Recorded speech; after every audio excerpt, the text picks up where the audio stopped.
जय श्री राम दोस्तों। आज हम बात करेंगे मनुष्य के मैं की, मनुष्य के अहंकार की।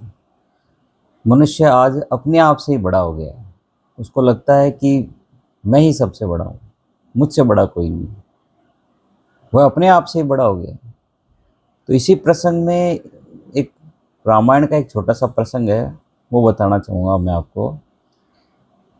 रामायण के अंदर हम देखते हैं कि जब हनुमान जी सीता का पता लगाकर वापस आते हैं और जब राम जी को पता लगता है कि हनुमान जी ने सीता का पता लगा लिया है और वो वहाँ से वापस सकुशल आ भी गए, तो जब सभा बैठती है, सारे वानर बैठे हैं, राम जी बैठे हैं, लक्ष्मण जी बैठे हैं, सुग्रीव, बाकी सभी वानर। तो उस समय जैसे ही हनुमान जी पास में आते हैं तो राम जी उनके प्रति अपनी कृतज्ञता प्रकट करते हैं और कहते हैं कि आज मुझे नहीं लगता कि संसार के अंदर तुम्हारे समान कोई ऋणी है, ऐसा कोई है जिसने मुझ पर उपकार किया, और शायद मुझे भी नहीं लगता कि मैं तुम्हारा उपकार कैसे, किस प्रकार ये चुका पाऊंगा। और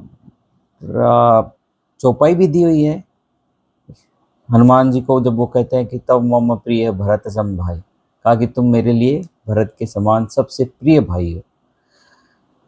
तो वो ये कहते हैं कि आपने मुझ पर उपकार किया है। तो यहाँ ये देखा जाए तो खुद राम जी मानने को तैयार हैं कि भाई हनुमान जी ने मुझ पर उपकार किया। बाकी वानर है वो देखकर भी हैं, उनके साथ भी गए, उनको भी लगता है कि हनुमान जी द्वारा जो काम किया गया है वो शायद कोई भी आदमी नहीं कर सकता।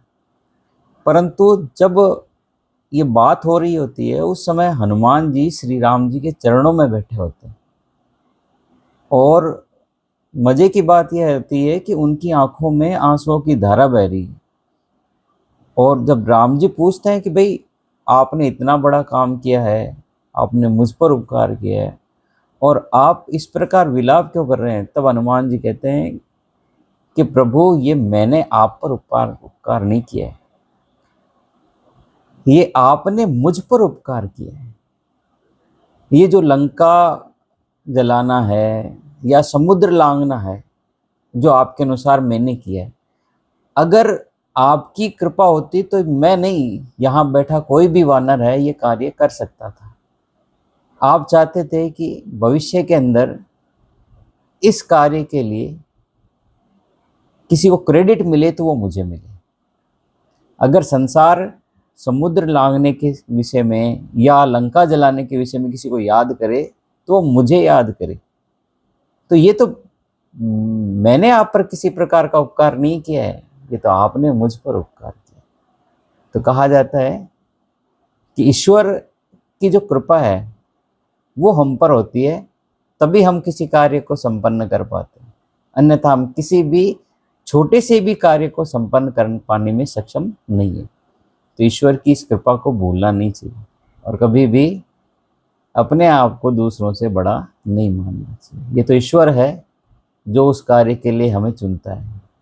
तो हमें इसके लिए ईश्वर को, अपने आसपास के लोगों को धन्यवाद देना चाहिए, ना कि अपने ऊपर गर्व करना चाहिए कि केवल मैं ही ये कार्य कर सकता हूँ, मेरे अतिरिक्त ये कार्य कोई नहीं कर सकता। धन्यवाद। जय श्री राम।